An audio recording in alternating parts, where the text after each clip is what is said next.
Hi, everyone, and welcome to Modernlegacy podcast, focused on helping young parents, coaches, and ambitious people get better on and off the pitch. I'm Coach Meeks, and with me today is our Academy League coach, Oshin. Coach Ruffian. Yeah, very good. And then, today we're going to focus on a topic on why so many young footballers don't reach their potentials. So each week we'll talk about different things in football along potentials.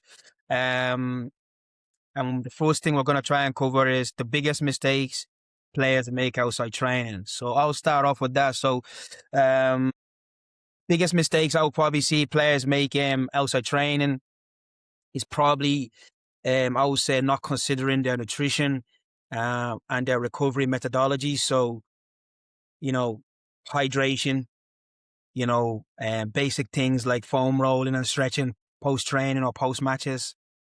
And then obviously, nutrition. These three key for me are what separates the professionals and the amateurs. But yeah, the off-field, the outside training routine or regiment is what separates the pros and the amateurs. Ocean, what about yourself? What would you say the biggest mistakes Yeah. players make outside training? Yeah, I find nowadays there's too many kids playing with like their video games, their PlayStations, their phones. Like you don't see I used to walk around at 8 and 9 and there'd be constant people out up on the field kicking a ball about. Whereas now you can't even have kids just knocking the ball off a wall, getting a few touches in. They're all too focused on playing FIFA or whatever, they're playing Fortnite and all these games. So I feel like the lack of touches on the ball throughout their lives growing up kind of limits them to how far they can go. That's brilliant. yeah, excellent. So any of those mistakes that players make outside training, and you can be able to add that into your game, then I'm sure that will take you to the next level. So the next one is why talent alone isn't enough. So Shane, you start off with why talent alone isn't enough. Talent's obviously a huge part of football. Like talent will get you the opportunities to showcase how good you are, but without the discipline and willing to put in the extra hours, the after hour training and all that, you're not going to make it far because the talent only gets you so far. Discipline will carry you throughout the whole way. Like, you see so many players, I'll consider myself one of those as well, who had an incredible amount of talent as a young player. But again, if you're not really living the lifestyle with your influences, that you get caught out. So especially players who are a certain age where like you've got that window of opportunity, you need to be influenced by the right people. So yes, surrounding yourself with the right people to help you with the talent that you have is very important, because if you kind of surround yourself with the wrong people, no matter how talented you are, you can get influenced, and by the time you know, it's game over. So yes, talent alone is definitely not enough. Uh, you have to be aware of, you know, your influences around you. Um, and yeah, absolutely, your influence around you is quite important, because even if you're strong-minded, after a while with the wrong people, hey, you end up becoming like them. So yeah, if I was giving a player advice, that a talented player advice is pick your friends quite wisely, and the influence that you hang around for sure, because yeah, it's very humans can be easily led in a good way and the wrong way as well. So yes, your cycle of your circle of peers are very, very important. Okay, the next one is what the importance of habits, discipline, and consistency.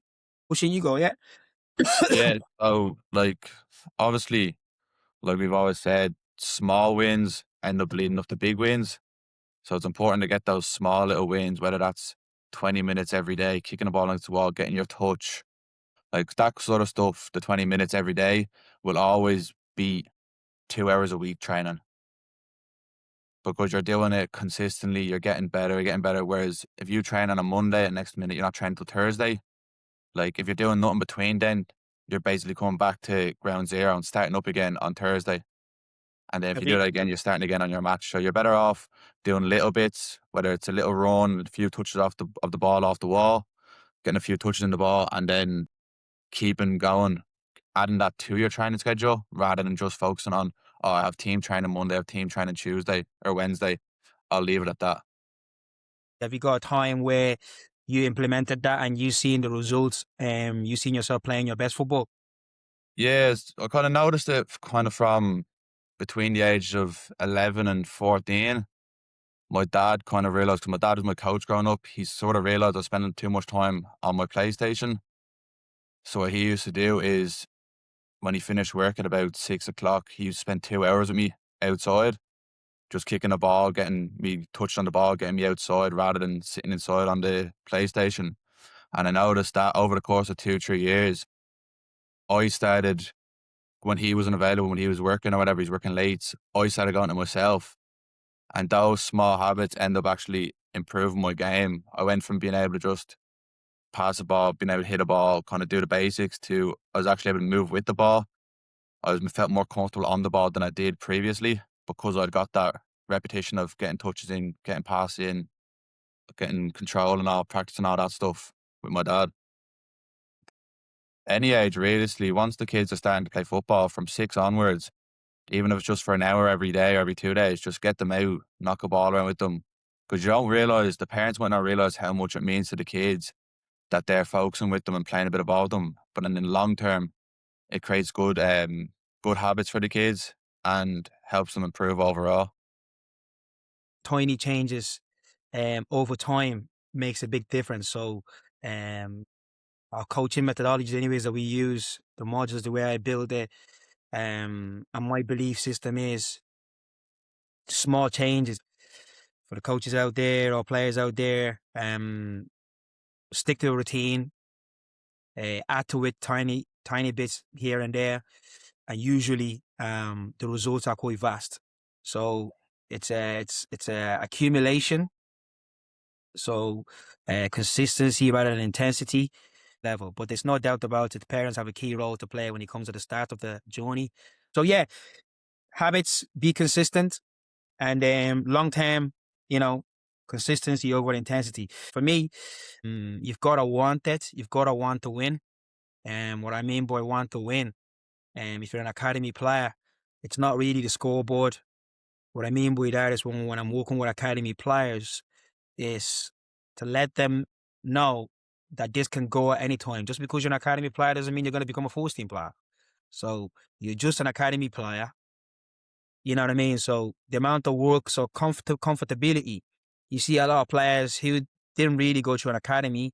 They'll come into an academy at the age of 16, 17 and end up making a pro. So just because you're an academy player from the age of 9, 10, 11, 12, going upwards does not mean that you're going to quit. So yes, you need to bring the heat every session. You need to bring the heat every match.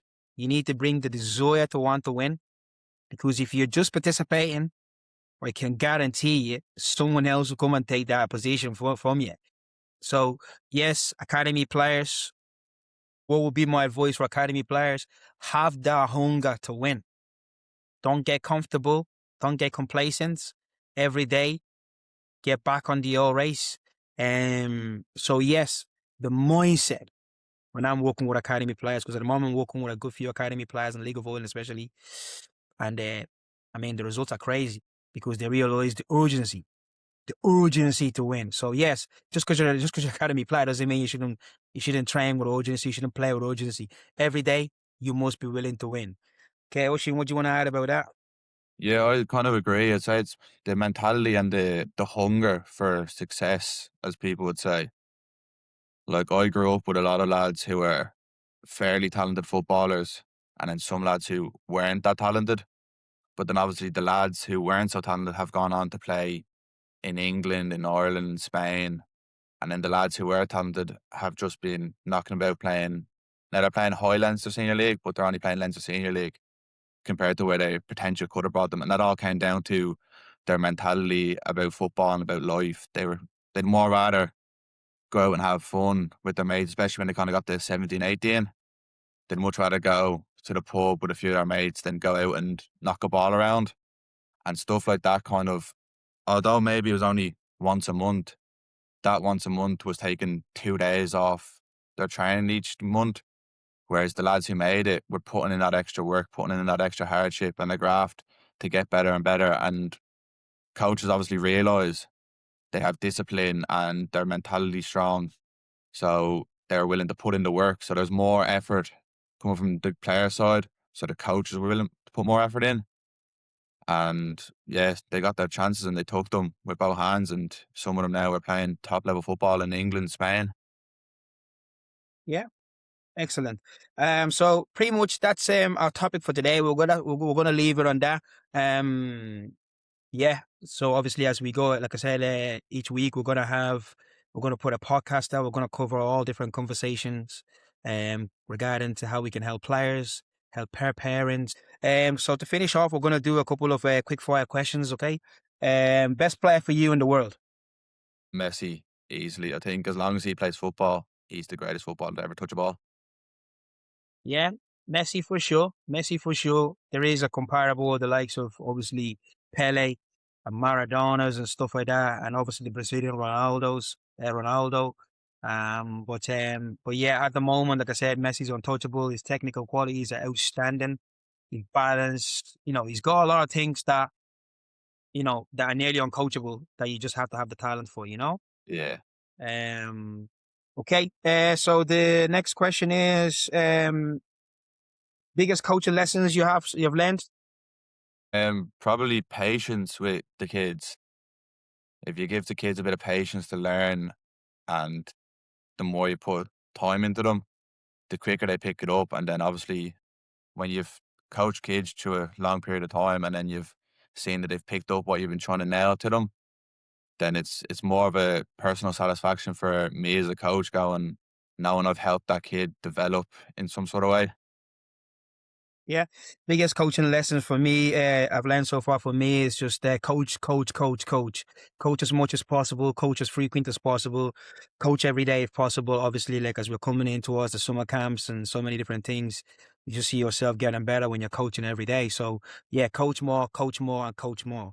That'll be biggest lessons for me. One thing every young player should do this week, would you say? Just get out with a ball, whether it's with your mates or just against the wall. Just get your touch in, get that connection with the ball up, and that'll take you a long way. Yeah, for me, very, very similar. So if you're a younger player, let's say between the age of 5 to 12 or 11, get on the ball, a lot of technical work, touch the ball, dribbling, passing, shooting, there's so many different things you can work on the technical qualities. And obviously if you're an academy player, let's say if you're an older player from the age of 13 onwards, there's so many different things you can work on. You can work on the technique, you can work on, you can, if you're a bit fatigued, watch some stuff on football IQ, watch some matches to be able to see, what players play like you that you can do. So it doesn't always have to be physical stuff. It can also be just watching games, doing some analysis. So yes, do some analysis, and then because in that way you can also grow. So yes, if you are feeling like my body's a little bit tired or whatever, there's always something you can do. You can either do stretches, you can do foam rolling, you can do watching videos, watching games of people who play like yourself, and yeah, that should be able to skyrocket your performance and take your game to the next level. Right. So that's pretty much all the quick fire questions we have there, Ocean. Okay, so to close up, all we're gonna just say is we're just gonna ask all the listeners. So if you can follow, subscribe, and send topic suggestions for us as well. So if you got topic suggestions for us as well, as the podcast grows, I'm sure more people will get involved in it, and then they can be able to contribute on topics that we can cover. But this is the first episode, and we hope that you got something out of it. Ocean, how did that go for you? Yeah, I thought it was good. I think it'd be good for people to listen in and understand from a coach's point of view what's needed, rather than just parents. Because obviously, parents will always tell you it's just talent, whereas coach will tell you exactly what you need. So I think it's good for the parents and kids to listen to this and see what actually comes from it. All right. So did you enjoy that, anyways? Yeah. Yeah, enjoyed it. Yeah. Okay. Right, guys. I hope you enjoyed it, and we'll see you on the next one.